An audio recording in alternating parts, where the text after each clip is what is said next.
Welcome to the Grappling Grappling Rewind Podcast.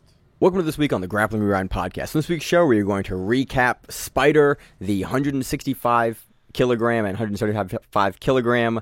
65 and 75 kilogram, not 165. 65 and 75 kilogram Spider Road to Black Belt tournament. It was a lot of fun. We're also going to talk about the main event and co-main event for Fight to Win 221 in Dallas, Texas, and talk just very briefly about the Midwest Finishers women's team event. As always in the show, I'm your host, Maine, my co-host, Josh. How you doing, Josh? Good.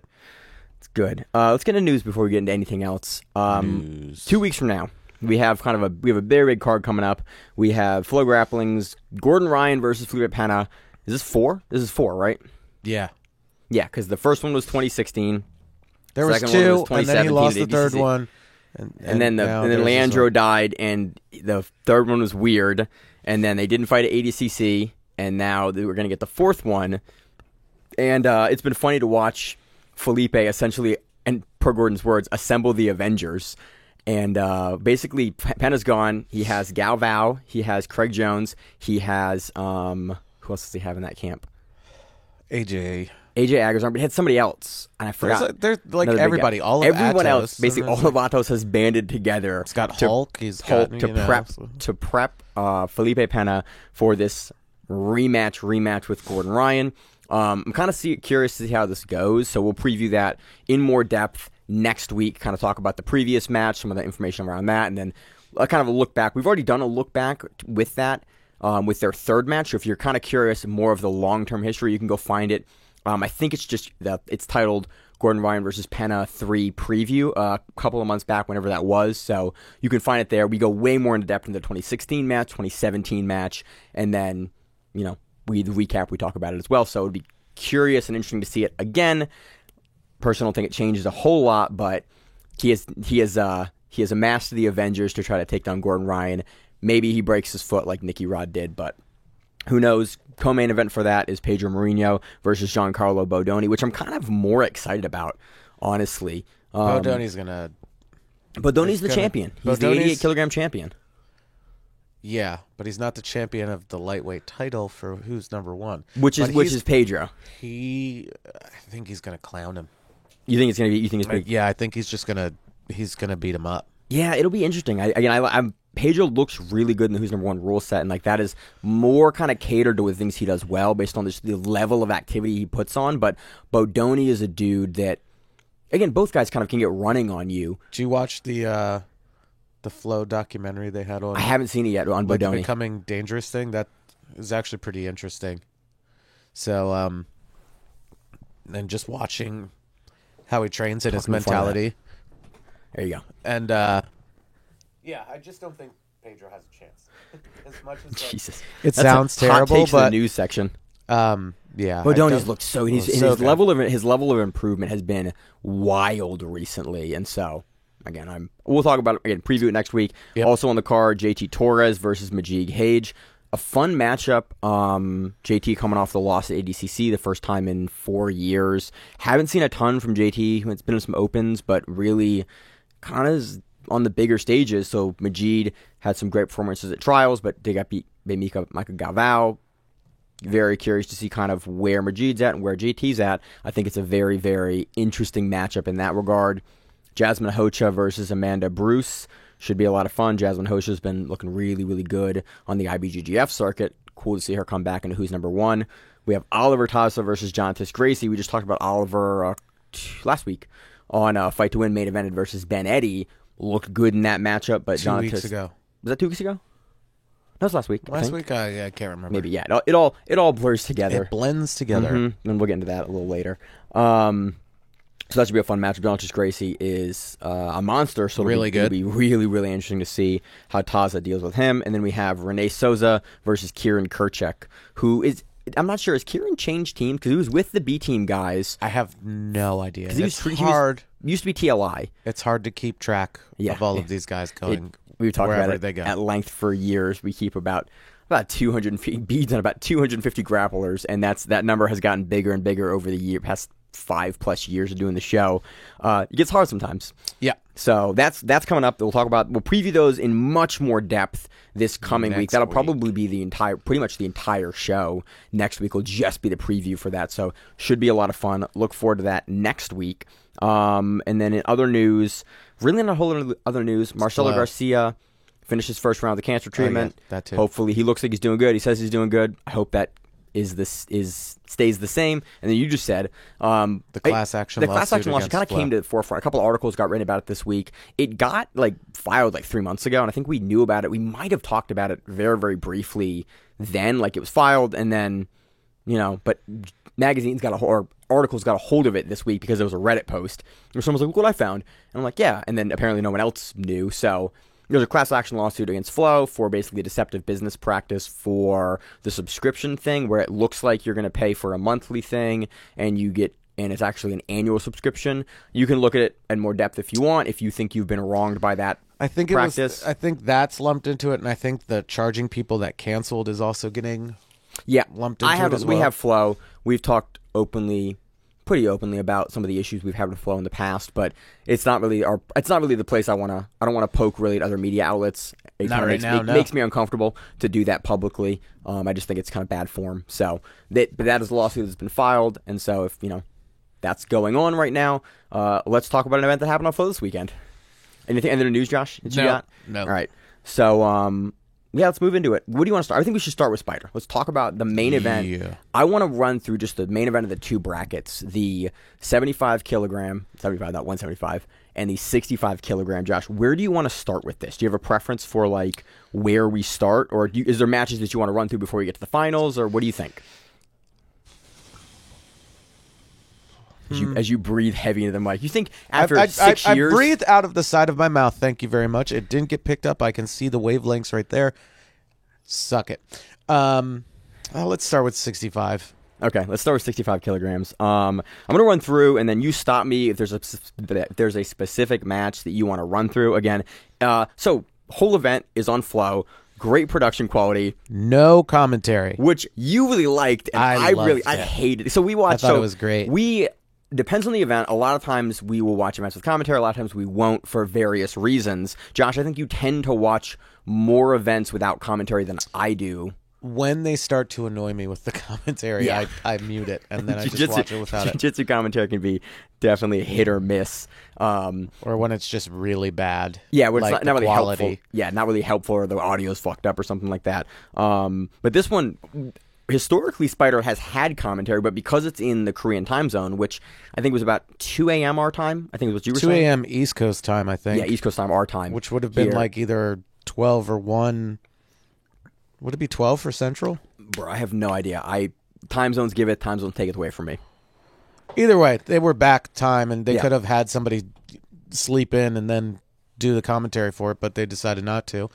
So it was 3 hours of no commentary. You just had to watch jiu-jitsu. And it was kind of cool. It was kind of cool in some respects because you could just hear the crowd noise. But sometimes I think for events like Spider, where all of the names are very, very decorated, it's about a very interesting grapplers that have neat stories kind of coming into Spider. Historically, I've really enjoyed the commentary that Flow has kind of affixed to Spider. So I was disappointed because I think that is some of the best commentary work that they've done in the past. But you got to watch it with no commentary, and so I got to make my own commentary throughout the event. I got to commentate in my head. Yep. It was easier to take notes. It was easier to take. That is always. I've got nice. full write-outs for matches. That's awesome. So we have Diego Sodre defeating Wanky Che via decision on points 3-0. He passed his guard, just trying to pass the whole time, and just went through. We have Fabricio Andre defeating Lucas Panera via decision 4-0 on points. That was also a pretty interesting match, not very high-paced or anything like that. But which I was a little surprised from Panera. I was surprised from both of them. Yeah. Fabricio Andre there's a couple of later matches where he just comes out of the gate. We had Shane Jamil Hill-Taylor defeating Kevin Carrasco via decision 0-0 on points, 1-1 advantages, 0-1 on penalties. Yeah, I don't even fully remember what the penalty was for. There were a couple of them that were given out where I was like, I mean, there's one why? in the finals that was we thought was for celebration because they run IBJJF rules, and we've discussed we beat that dead horse that it's not the most viewer friendly. I think here the athletes did a really good job overall.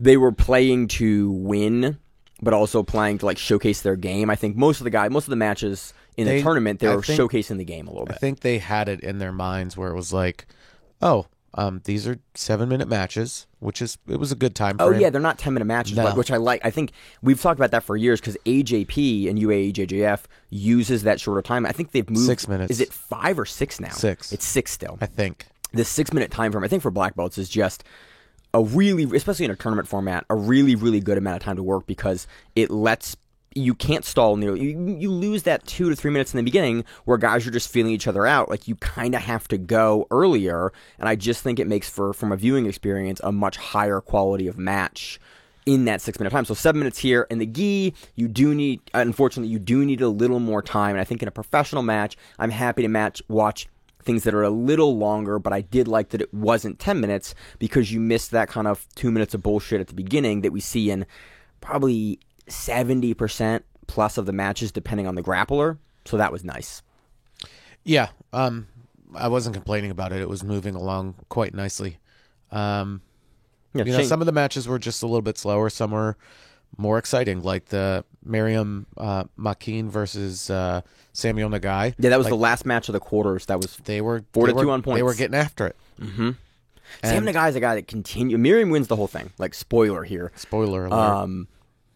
God damn, did he look good? Dude, he looked great. Dude, I was His impressed passing with was Nagai amazing. too. I think, I'm trying to think. I think that it was the a closest takedown, and match. I think it was a sweep. That was the closest match that was the only guy in this entire tournament that scored on Miriam. Like Sam scored 2, no other match he was scored on. Yep, that's correct. Which is crazy. I'm like, and it's in the quarter, so it's again kind of speaks. We've been hot on Sam Nagai for a couple of years now, and that really kind of speaks to it. I have it in my notes, but I don't feel like picking up my phone. I think Miriam took him down, and then Nagai, if I'm not mistaken, lifted him up with his leg and like just kind of wrestled him up and put Miriam down. And then I think Miriam just swept back a little bit later, and that's what won it for him, if I'm not mistaken, if I'm remembering correctly. But quarters get fuzzy.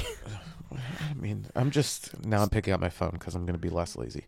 Moving on to the semifinals, while you pull up your notes like we have in front of us, Fabricio Andre defeats Diego Sodre via decision, 2-2 on points, 4-2 advantages. Again, more higher paced here to get all the advantages. Oh yeah, that's right. See, the guy hit him with a really clean scissor sweep after Miriam got a single leg. See, if I take notes. They gave them penalties. I don't know why those two got penalties for that. But then Miriam like bullied his way up from like the double seated with the ankle grips and knocked him over. But he couldn't sweep back with the 15 seconds that were left. Yeah. Those late sweeps really, with a shorter time frame, those late sweeps just become unrecoverable. And so, and that's something we saw Miriam do a couple of times, like towards the end of the match. We saw Murasaki and Miriam do towards the end of the match. They just kind of hit the gas on something, and then you just cannot recover and rescore on them. And that's something we used to see a lot more in the IBJJF, is guys would kind of wait, and then blast through the last minute 20 a lot of times. And so in that shorter format, you get that burst a little later, but it becomes unrecoverable when guys like Miriam do it to you. Semifinals, again, Fabricio Andre takes that over Diego Sodre. Any thoughts on that one? It was a lot of back and forth. Fabricio was trying to get the back at the very end, but it was super tight, and he probably should not have done that. And then again, we just finished watching it maybe 10 minutes ago, something like that, was the Miriam versus Shane. Yeah, Shane Hill Taylor. And Shane cut, we didn't mention it yet, down to 141 for this. And he posted, I think this morning or yesterday, that this was the lightest he's been in 10 years, which is wild because he was bigger than me when I trained with him. And I was probably high 140s then. And so I think he cut down from 74 or something, or 60 something, to make that over the course of I think 6 weeks or something. So that's why I'm not sure if that affected his performance here, but dude made the weight like a professional. So I gotta give him that. Yeah, but I think it really what happened was where it started going down for Shane was they were fighting on their feet for a little bit, and Shane jumped up and did like this. I don't want to say it was like half-hearted, but the way you looked at it, it was like half-hearted flying triangle attempt. It was kind of like almost like a reactionary Something guard jump flying triangle like attempt. That wanted to kinda do ended- something to not get taken down. I guess. Yeah, because Miriam's like he's been taking guys down, and in the finals, like he wins it on a takedown, so he probably felt something, made a tactical decision, and kind of seemed like in the jump he got caught between like wanting to do two things, and that was probably because Miriam was coming into him, and like it fucked up the timing on the jump. Is kind of what I had guessed there, but he's on the bottom, and Shane has an amazing guard, but Miriam just going left and right and forward and backward and high step and just like flop passing and trying to go through, and Shane tries like a lapel lasso, and Miriam just jumps all the way over to one side, and then as Shane is starting to recover, he jumps around the other way, which forces the turtle, and he just took advantage of it and took his back off of it. Yeah, It the was sequence great. was really interesting, and it's Go back and watch it, definitely. That that sequence. It's because we see a lot more guys playing lapel lasso, especially at the lower weight classes, and so we see guys like Tynan and Miriam have really, really good combination passing out of it, where it's like they kind of mix between standing passing, check down passing on the knees, and then like a lateral. They're not. You can't knee cut through it. You can't like smash pass through it from at the weight usually. You can, but it's just like super dangerous, because if you start leading in like with that lapel lasso and you start driving forward, it just opens up that De La Riva hook, or it opens up to bail on the lapel lasso to go shin to shin and elevate him like over. Yeah, it gives the counter player like Shane here a lot of other options. So we're seeing more and more people fight at that like long range and out and go between standing and kneeling and standing and kneeling to get off of the grips and like get around the grips even if they can't break them. And that's kind of what Miriam does here. He just eventually gets far enough away from Shane and flops over the knees where he can come to essentially knee on belly ride past the close side knee on Shane's side, and then rolls, takes the back, and then that's really where it ended. The last 15 seconds of the match or something like that, Shane's able to get out and kind of try to regard and try to move, but couldn't really get anything going with that little amount of time. Again, late in the match, in this match, and in the semifinals match for Miriam, like he scores and you just can't get it back from him. So fun match, definitely some great guard work, definitely on the slower side, but still very, very interesting kind of guard sequences there. Finals, we have Miriam. Can you give me his last name, Josh? What's your pronunciation on that? Makeen. Talk in the mic a little closer.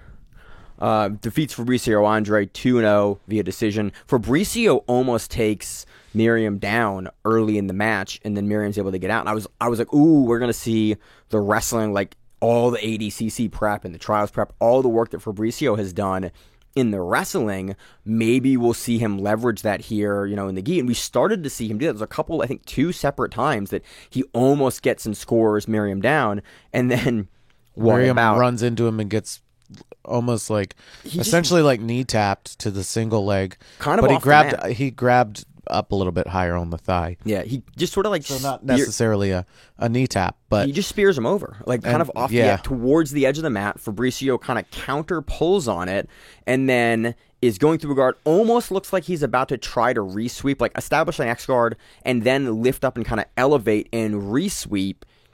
I don't think he was going to be able to do it, but they stopped him right there because they're kind of half on the warning border into the outer section of the mat, and I was like, ooh.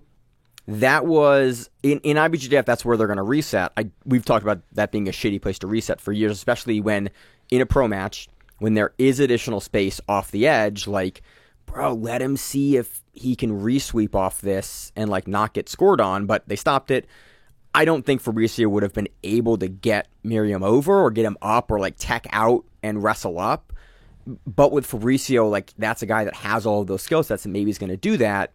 Miriam scores the 2 points. Fabricio's, unable. This was not as late in the match as the other scores that Miriam had in the quarterfinals. That was and like really early on in the match. A couple minutes in, I think. And then just worked on trying to like pass, and Fabricio just was trying to sweep the entire time and just couldn't do it. because Miriam has that, again, such good great balance on balance. top. Yeah, we even see him play a couple of times like really close-footed together, and still like guys he plays at a range with his kind of his butt back, where it's really hard for guys to get underneath him and start to elevate or move, and then you have to come into him. You're in this weird range as a guard player where you're struggling to sort of get motion on him, and he can chalk you down your knees and start like outside passing on you. And I just think it's a really, really neat kind of fold of his game in combination with the takedowns he did here. So Miriam wins this, takes the under 65 kilogram division for Spider. Will definitely be in the Spider. The next one, what's maybe their big event called? Not Road to Black, but I always forget what the I don't big know name now. is. They've switched it around so much. That's the Yeah. other thing is, like, it's been flip-flop, so they might do it, they might not. I don't know. Yeah. Moving on to the 75 kilogram. I keep 175. The 175 would be a fucking crazy tournament. The 75 kilogram tournament. 350 pounds. That'd be great. I would watch that 3-minute rounds, 350, all gi. God, that would be boring. It'd be terrible, but it'd be funny. Jonathan Vasana defeats Insing Jang via decision, 6-6 points. It was the referee's decision. That was a lot of back and forth from 50-50, which scored all those points. But, you know, they were both going after each other. It was a pretty good match. I was impressed with Jang here. I mean, he's a guy that we bring up a lot. I get very few chances, like in time in my week, to be able to actually watch his matches. I was impressed with his game here. Like I was very, very. He is more on my radar in this loss than he has been before, and I'm like, yeah, he was a really good guy to have in this tournament. Next match, we had Nathan Chung defeating. We're in Korean names here. Bunchol Koo. Yeah. This match sucked. Nathan takes that on one advantage, no points scored. Dude, it was so boring, and Bunchol was trying to pass the entire time, and Nathan was doing, like, nothing. Defensive guard work, Josh? He was doing nothing. And then Koo got just, like, super aggressive and almost got swept over, and that's how he gave up an advantage, and that's how he lost. And I kind of hate that that's like that Dude, the rule set. boring. The rule set rewards that's like, hey, you're working actively. You don't get taken over, but because you were the aggressor and working, because you almost got swept, it's scored against you. And again, it's one of the issues that we've had historically with the IBJJF rule set for things like this. But again, Nathan does what he has to do in the match to win, gets the victory. We try on the show not to blame the athletes as much and blame the rule set, but was not the most high-paced not a good match. Andy Murasaki defeats, give me the name, Josh, another Korean name. Sung Moon Bike or Bake. Back. One of those. I'm going to go with back. Via collar choke here. Yo. Andy Murasaki. Murasaki was like, I don't fucking care what you Jesus. do. I'm just going to, like, pass your guard and then get on your back and choke you. I think he did it in less than 5 minutes. Yeah, it wasn't like lightning quick. It wasn't lightning quick, but he was like, go for it. It was dominating. Do what you want to do, because Yeah. I'm going to I'm gonna get here. I'm beat gonna you. get your back. I'm gonna kind of crawl you up. He And then, beat him. yeah. Mauricio Andre defeats Lucas Valente via decision 4-2. This is fun. Scores from either side. Again, we don't see a lot of Lucas Valente. Like, I really enjoy do, but we Valente's don't. game. We do, but we don't. Like, he pops up now and again for certain events. He's very, very good. He's a guy that I would love to see more of. Can we talk about this really quick? That one of the guys got to pick who they were going against. There wasn't a tournament where it was like, this is how it's seeded. Like, So Miranda brought this up last week. like Pisania was like, I'm going to go against Inasong Jong. And it was like, oh, okay, cool. And then Your top three got to pick who they went against first Yeah. round, and because they're ranked better, it incentivizes them. And so I'm used to this because sometimes fighting game tournaments let you do this, and so I'm used to like, oh man, you're the top seed, you get to pick who you go against. I'm like, that wasn't wild. how it was, though, because Sung Moon picked Murasaki. That's who went. Oh, is that way? Yeah. Huh. I don't know how they're ranked, but I knew there was a feature of the bracketing system. Was I that know. 3 of the 4 Sun got to Moon choose their Was like, I'm going against the hardest guy And in this tournament, and if I win, I'm going to win the whole thing. Yeah. Because ain't nobody beating me after I beat that guy. No, and that's there. It's rare, but it is not infrequent that guys in fighting game tournaments will do that. It's like, hey, I'm going to pick the number 1 seed. If a guy like a lower ranked guy, well, but I'm going to pick the hardest matchup because I want to beat him early. I don't want to have all the stress of being in a finals or a grand finals with him. Like, notably recently, a guy named Axe, who plays Pikachu in Melee, went up against a guy named Zane, who plays Marth. And in a tournament, he was like, I want that guy. And it's a terrible matchup. But he chose that, and he beat him. And it was like, that's a wild pick to make. I want to say that's really lame, but I was also watching, like, some Melee thing, like bad sportsmanship in Melee, and something like Lunchbox or something. We watched. What's the guy's Ludwig. name? No, not Ludwig. The dude's name is like Hungry Box. Hungry Box. See? H-Box, baby. Yeah, Hungry Box. If you don't know, Josh, our buddy Chaz here, tonight. We're gonna go off script for about 35 seconds here.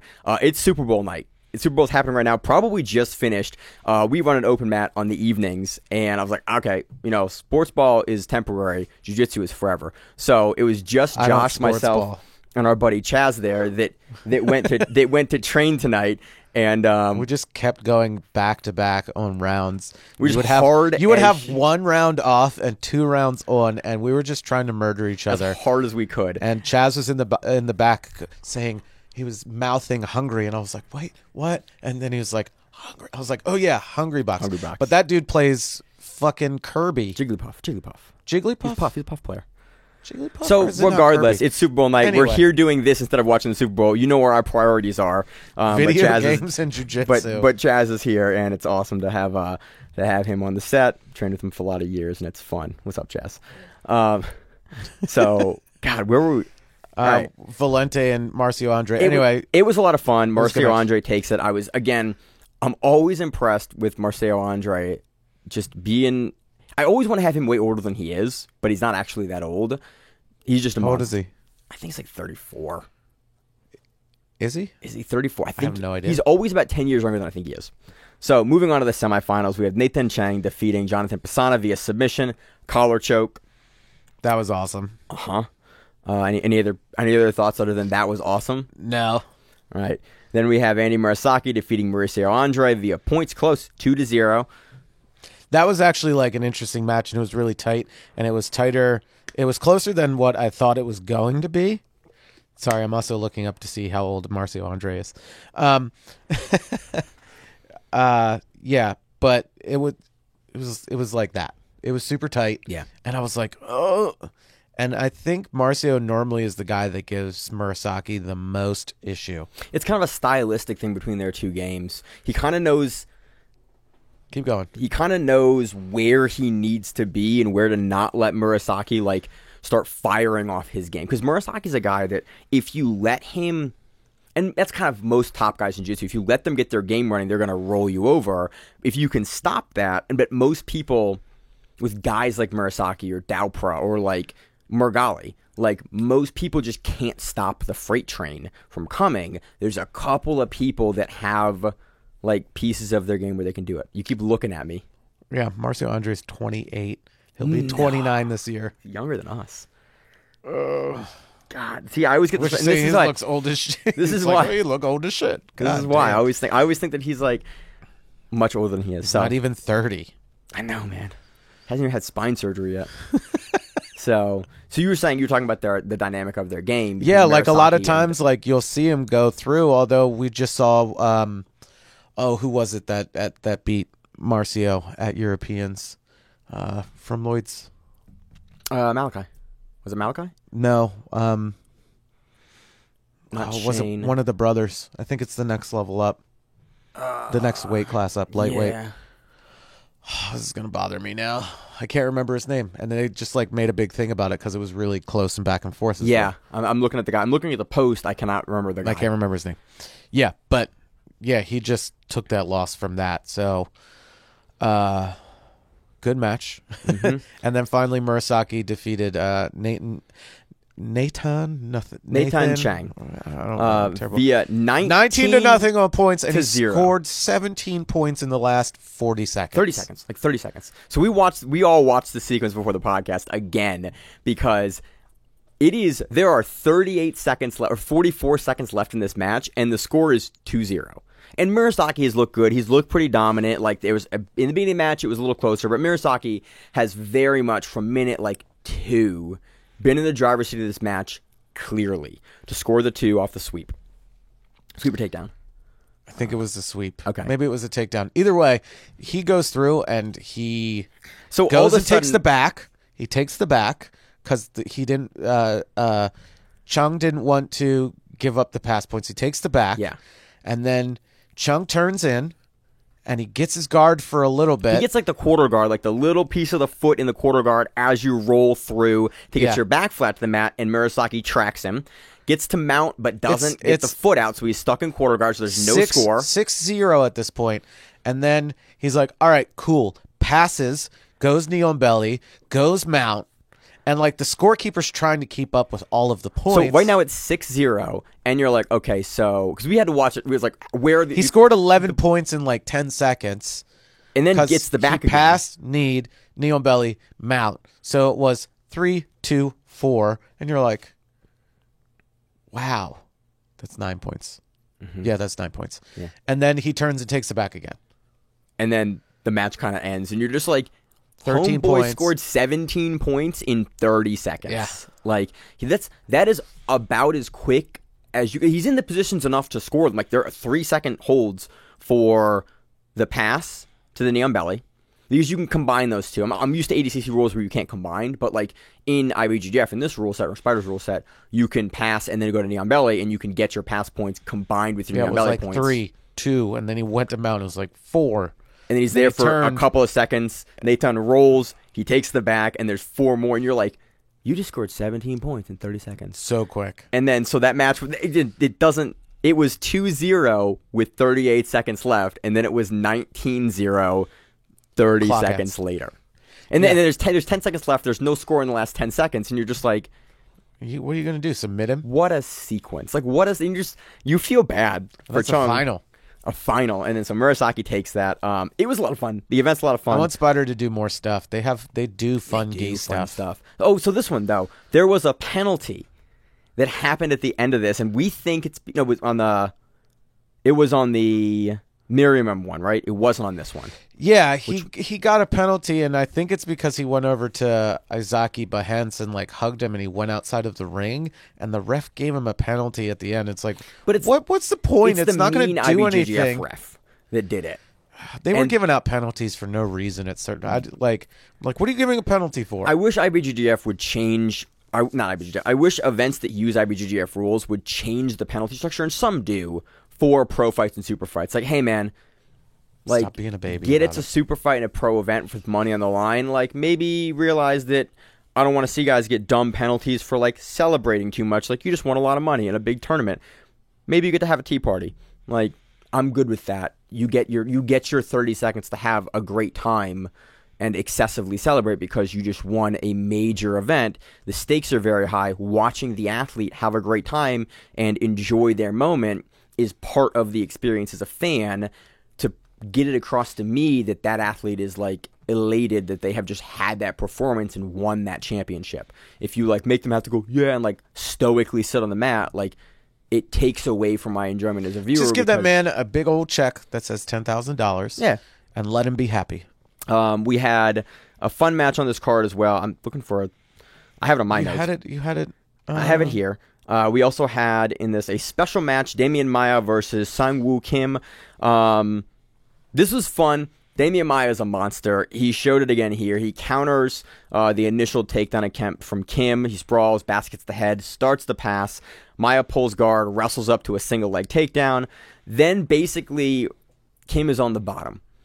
And there's 2 times Kim was on the bottom, but the finishing sequence is Damian Maya in the half guard, like MMA old school half guard passing. I'm just like, I'm going to lean on you. I'm going to get my chest inside of your chest and lay my body through your chest and just get underhooks eventually and just crawl you up. When I've broken the will and just kept this heavy chest pressure in you for the whole time, then I'm going to get to mount and then I'm going to crawl, have the underhook still. So I'm going to either pummel for the underhook or just continue to crawl up, and Damian Maya does because he's Damian Maya. And he squeezed the shit out of him. And he squeezes dude, Damian Maya. So there's two sequences here, and to get the head and arm choke from mount, it's a Damian Maya performance grappling, beautiful. It was from the mount instead of from the back this time, but I love that Damian Maia retired and is still like, I'm a really good grappler. I'm going to get grappling matches. I'll watch him grapple forever. He has some beautiful grappling. He is strong as shit. And there's two moments. If you can squeeze somebody's head and make their nose bleed. Yeah. There was 2 moments here that made me remember, like, oh yeah, Damian Maia is strong as shit. One, the way that he crawls Kim's arm up from, like, the mount, he just kind of, like, lifts it up at one point, and you're like, oh, you're really, a beautiful technique in the way he did it, but also just, you can tell he just kind of decided that that's where it was going. He's weirdly lanky. Yeah. I said hello to him at the Walmart in ADCC. I said hi, huge fan. I didn't want to like bother because he was commentating the next day, so I didn't do like to get a picture. I was just like, huge fan, and he was like, thank you, and then that was it. I did not bother him further. I'm going to buy an electric tea kettle. And in hindsight, I was like, I should have got a picture of Damian. I should have bothered him the one time, but I didn't want to. He's a nice guy. He lifts Kim's leg up because Damian Maia's on the bottom.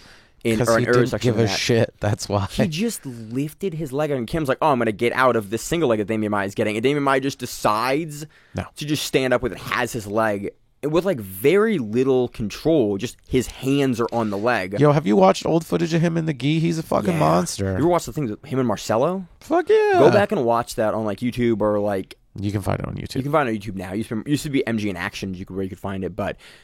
Damian Maia is just a monster, and just to watch him grab Kim's leg with like outstretched both hands and just stand up and take him down off that, I was like, dude is no fucks were given. Yeah, it's just wild. Go back and watch it. Go back. Turn on some music. Put in your headphones. You don't have to worry about anything. Listen to some music. There's no commentary. And watch jiu-jitsu. So that does it for Spider. Again, great event. I would love to see commentary on Spider personally if I can mute it. Great, but I would love it to be there because I think Flo, we got you. I'll happily do it. I will wake up. I will do 2 o'clock in the morning. I'll do 2 o'clock a.m. Spider. I don't give a shit. Yeah, I'm up at that time anyway because I don't go to sleep at regular times. I am normally asleep, but I will be awake for it. So let's move on to Fight to Win 220. Give any kind of closing thoughts on Spider? It was cool. It was great. I would have loved to see the award ceremony at the end, like that. The broadcast was kind of cut off at the end, and we didn't get to see that. I just like to see it because I get it, but I mean. It is what it is. They usually have a cool award ceremony where they get like a helmet and shit like that. Well, that was the big tournament. That was the big tournament, but they usually do something cool. I did love at the beginning of Spider, they put everyone out in like business office chairs, and they had them all sitting there. I was like, that looks. Those were comfortable chairs. What are you talking about? Those were awesome chairs. Like that's where they got picked from. They got picked from the chairs. That was awesome. Like that felt epic because it's all these big. That was like the match game. Yeah. It was really cool, and I think more events should like. God, I just really dated myself with saying that. You did. EBI does it too. Where, like you can see on the wings the athlete that is coming out. Yeah, I don't care about that, but you don't just there. Pick who you're like. You know what? I'm gonna pick that guy. Makes it a bitch to preview, but it was cool. Again, Spider pulls off spectacle well. Big fan of their events. Moving on to Fight to Win 221 headline in also, Dallas, Spider, Texas. You can fly us out. We'll do English commentary. Hell yeah. I'll do Spider. I'll enjoy Korea. I will go to Korea. Never been to Korea. I'll have a great time. Hunter Colvin versus Pedro Rocha for the 205-pound belt. This was kind of a weird match. It's again a good match, a great matchmaking. I think it's good, but it was Hunter. They kind of had some stand up at the beginning. Hunter pulled, and then he kept kind of trying to arm drag Pedro Rocha into him.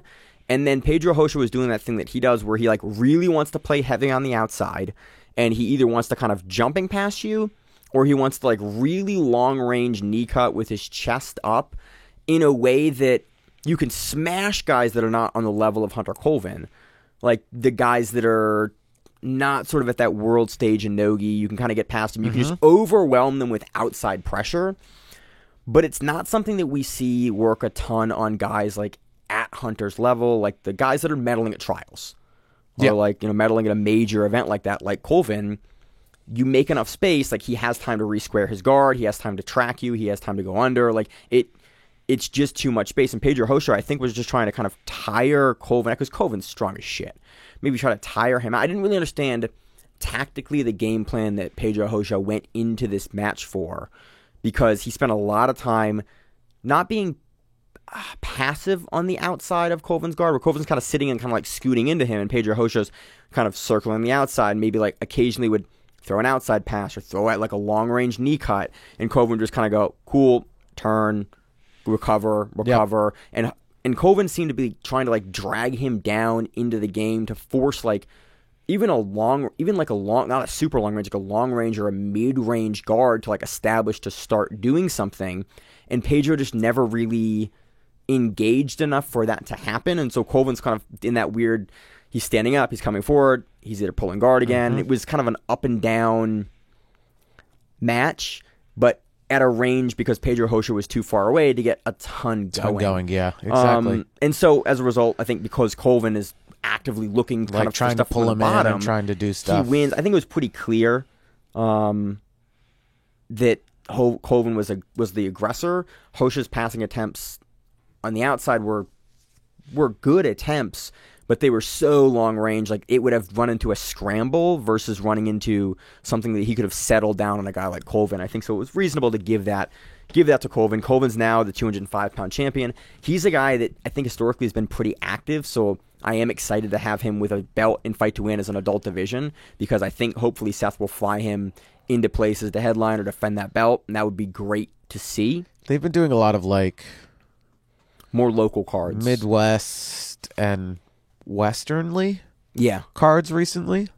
I don't care as long as they're still going. Yeah, I love Fight to Win every week. So Hunter takes that via decision. He's the 205-pound champion. Very curious. There's fun matches at 205. Would love to see him and Mourinho go at it again. I think it's a fun matchup. There's some fun guys at 205 that it would be fun to see Hunter again. Honestly, I would love to see the Jay Rodriguez matchup again. Oh, yeah, that'd be pretty cool. That would be a lot of fun, the West Coast Trouser match. So that'll be fun. Also on the card, we had Dan Dykman, a long friend of the show, versus Leonardo Souza. This was Dykman's black belt debut on Fight to Win. I think Dykman he might have the most matches on Fight to Win now. He might have beaten Troy and Helena and Dom Hoskins now. I don't know exactly how he matched. I'll probably reach out to Dan and ask him. But because he's crew now for Fight to Win, he's been on the crew for a long time and he's in there pretty frequently. This was his black belt debut. It looked really good. It was a fun back and forth that ended in like brutal footlocks. Both these guys are super tough. Nothing like look at cracked or broke, but it was definitely Dan and Leonardo Souza just cranking on each other's feet. I wish that it would have been two different color gis because it was a gi match and it was kind of hard to tell easily between the two legs because the gis were really close in color, so you kind of had to like figure out, okay, this leg's here. I like the different color gis. If guys are going to fight legs super hard, it just makes it a little bit easier as a viewer to figure out whose feet is who. Leonardo takes this via decision. I think it was a reasonable decision, but it is cool to see Dan. Match. We watched him all through Brown, compete on Fight to Win all the time. He has a really fun style. It's really cool to see a guy that, we've seen for a lot of years on the Fight to Win stage and part of the organization go to black and continue taking these matchups and in the co-main. So, yeah, for sure. Really cool. A lot of fun. Anything else on that? No. All right, moving on. We have a couple of things for Midwest finishers. The top dogs won the women's 3x3 in overtime. This was the matches are kind of parted out, but the event, I was having some problems with figuring out the video and things are kind of, it's like one of those where it looks like the broadcast got cut halfway through and there's two different videos. I was trying to figure it out.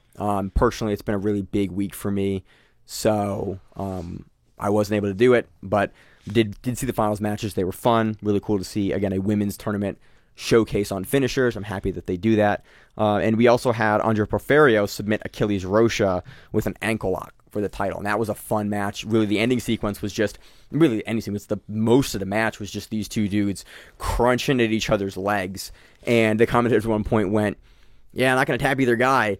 And like 2 minutes later, you saw Porfirio just grab like a 50-50 outside ankle lock on Achilles. And Porfirio is bigger than Achilles by a little bit. And you saw him just go, everything I got is going into this ankle. And just crunches back, and Achilles gets ankle locked, and it was just like, ooh, it looked like his ankle got hurt a little bit. I hope not. That it's not. Is Achilles on? Who's number one? No. Jasmine is. I knew one of the Roches was. Jasmine's on that, and so, again, hope Achilles is fine. He was limping a little bit, but Andre Porfirio takes the title here. I actually didn't write in my notes what weight class that was, but it was a fun match. You should go back and watch that for the exchanges. The exchanges were interesting. We're going to see more from Andre. We're going to see a lot more from Achilles. Speaking of Hoshas, in news for Hoshas, Oh, Wagner talked about how he's on TRT. Like, we didn't fucking know he was on something. But I do appreciate. We'll touch on this quick. I do appreciate that he was like, "Yeah, man, you're above 35. You're getting older. Talk to a doctor. Feel better." And I'm like, I appreciate that. I mean, I get it. He's competing as a high-level athlete, and like, I can't compare it to myself. But like, I had a physical a couple months ago, and like, I was feeling run down because I was training a lot at the time, and I got them to do my testosterone levels, and I was like, I think like you had to be under 100 to be like, hey, maybe your testosterone levels are low. And like the top level was like 1,000. I was at like 450. You just get old. I was like, look, I just appreciate that it is now more part of the discussion, and it's like you need to know that every single person at ADCC was doing fucking steroids, except for Nicky Rod. Go listen to the podcast. We don't fucking care. I don't care at all. Why? Because they can recover a whole lot faster. They're not doing it to get stronger. If they're doing it to get stronger, they're stupid. They're doing it so they can train more, so they can do more wild shit, and so their fucking blood isn't so chunky that they can just breathe in any area whatsoever. We at the Grappling Rewind are on pro steroids. We're on the we're on the entertainment side. It's like it is not my place to have a moral argument either way, because tell me why Nogi Worlds people ran away from the podium couple of weeks after ADCC because they would have melted the fucking cups. And I'm about it. You shouldn't test on ADCC years or in general. Again, I'm happy that Wagner, like, there's been some supposedly, this is all speculation. I'm saying I'm happy that Wagner came out and was like, look, I'm on TRT. It's a step in the right direction for athletes to talk about that, and for the younger generation to kind of understand the landscape better. Wait, did he not also show up to the podium too? He did not.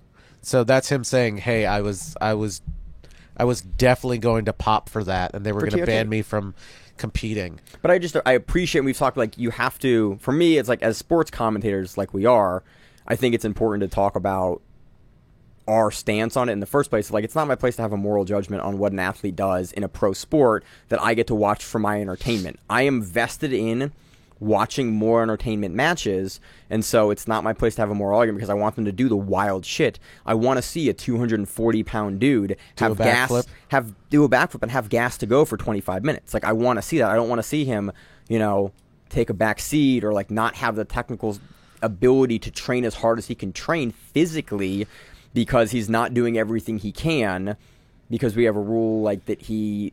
Genetics aren't fair. I don't want that. I want them to glow in the fucking dark. Yeah, it'd be awesome. We watch for entertainment.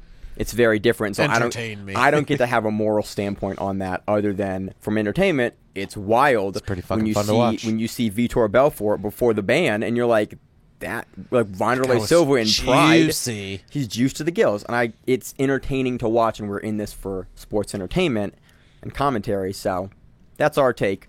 The glowier, the better. So, I think that's all we got going on. Yeah. It's been a rough week, so we're in the outro section. I'm going to mention it.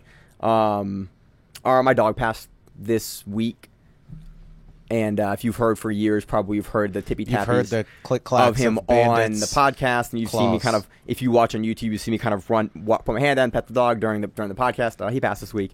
It's been very rough. We've had a really tough time about it. That was my dog. Just be aware that I would come over and that dog would ignore everybody else except for me. Yeah. He loved company. It was great.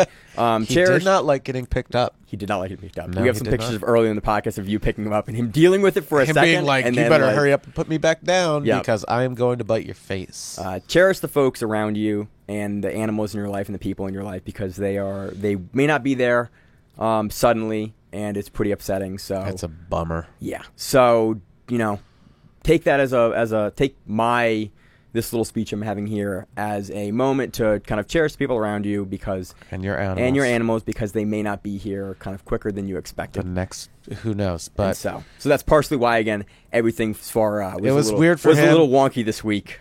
Like, we found out, and I was like, oh, that's a bummer, because every time I come over here, I know all I have to do is tap on the door, and I would hear, I don't even think you want to call it like howling. Yeah. But he would almost shriek. He'd just be like, "Oh, this Monday, it's podcast day." because we don't have people over a whole lot, and so it was podcast day. It was like, oh, podcast. He see me starting to set up the podcast set, knock, and he would be whole- looking at the door, like, what podcast friend comes over today to give me His pets? whole body would wiggle. Yeah. He'd be like, Great "Oh dog. my God, there's people here." And it's like, all right. So that was upsetting this week again. Take and cherish people in your life. Do that good stuff and appreciate the folks around you. It's been great to kind of have people reach out and say if they need anything, but it's upsetting. So way to end it on a downer note. Josh, do you have anything fun happening this week other than you're back training? I'm back to training after finally getting rid of ringworm, the worst, which I didn't even get from the Mets. I Ew. more than likely got it from my dog or my cat. Ew. And because it just randomly showed up one day, and I was like, I haven't trained, and I showered immediately after But you training. did the responsible thing. and you I took- immediately but was I like, hey, appreciate that. guys. People were like, oh, can anybody cover this class? And I was like, hey, by the way, about coverage, I'm not coming in until this shit is cleared up. Sorry. I don't think it's from the gym at all. Keep an eye out just in case. But yeah, and I sat out. So it was glorious coming back today and only training with Chaz and Maine, and they were trying to fucking Tried to murk me kill you, Josh. It was the great. entire goddamn time. You also murked me too, so that's like. Well, I had to. You had to. You did have to. I deserved it. I did. earn You it. were trying to you were like, I'm going to blow all of his cardio in the first 45 seconds. Yeah, and I was like, you can't do that. Yeah, that's my goal. That's all I got, Josh. There I was have one sadness time and I cardio. was literally trying to eat the air to get it inside of my body. I was like, I cannot breathe enough. And it's like, We had a great Super Bowl training session. dude, it beat me up enough to where it's like, I hope you don't have to edit it so much where it's like I'm breathing really hard into the microphone the entire time because I'm still tired. It was great. But I get a few of those, so yeah, it's been fun. Last night I got a chance to watch Volkanovski versus Islam. That was a ton of fun. I actually went out to watch, get my mind off everything. Went out and watched the fights. Opened up DraftKings and was like, I'm gonna lay some money down. And I realized I was like, ooh, this is why I don't do this frequently, because I will sports bet. I love sports betting, Josh. I fell asleep at 9:45 rewatching the most recent episode of Last of Us. And then I went home because we were at a friend's house, and my wife yelled at me and said that I wasn't allowed to lay down until I helped get our one kid down because the other one was spending the night at somebody's house. She was like, "No, you have to help her go to bed." And I was like, "But I'm so tired." It's like I'm so fucking old, Fatherhood. So it's been a good week. dude. I'm almost 40 now, Really? inching closer. Jesus, you're old. So Thanks. you're not Marcelo Andre. No, I'm not. I am about 9 years older than he is. Jesus. So that's all I got. On That's this, it, yeah. I'm trying to end on a super downer note because that's been my week of just being sad. Hey, I'm really sad. the whole time. And so we're focused on the good things. We trained super hard. My cardio could not keep up with the pace that I was keeping up either, and so it was fun. Again, it's great to have great training partners and people. It's great to have people that will show come up out and train on Super Bowl Sunday. when there's people playing a game that you don't really care about. Yeah. So do jiu-jitsu. Jiu-jitsu is forever. As always on the show, I'm your host, Maine, joined with co-host Josh. and also with Chaz here. And we are the Grappling Rewind. Stay on the mat, whatever it is. Stay safe. If you like the show, please consider sharing it on Facebook with the folks at your gym. It's the best way that we grow the show, and we really appreciate it. You can reach out to us on email. We also have Instagram, we have Facebook, we have Twitter, we have Google Plus, Until that shuts down. we have a website. If you have an event you would like to have us cover, please let us know. If you have a name, like most people do, and you'd like to have us stop butchering it, Let us know. reach out to us. The show is also available on YouTube, Spotify, in addition to iTunes and every other podcast service. We very much appreciate your time, and thank you.